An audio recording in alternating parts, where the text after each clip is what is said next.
এই পর্যায়ে পেঁয়াজ কুচি আর রসুন কুচি দিয়ে দিব, এগুলো একসাথে ভাজা ভাজা হয়ে যাবে।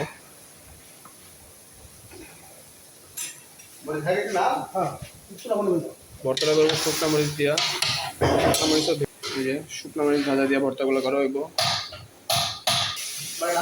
আস্তে আস্তে আস্তে আস্তে কালারটা পরিবর্তন হয়ে যাবে, তো কালারটা পরিবর্তন হয়ে হালকা ব্রাউন কালার হয়ে যেতেছে এখন,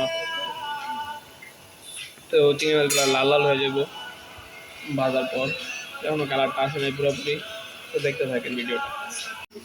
গাইস কালারটা যখন এই পর্যায়ে চলে আসবো তখন এটা নামাই নেবেন চুলা থেকে,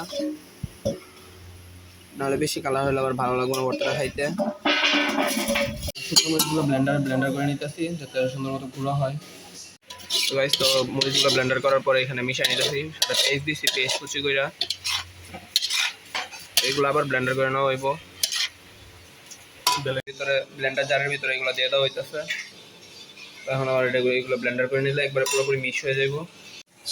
তো গাইস যখন এগুলা হালকা ব্লেন্ডার হলে তারপরে এগুলা নামাই নিতে হইব।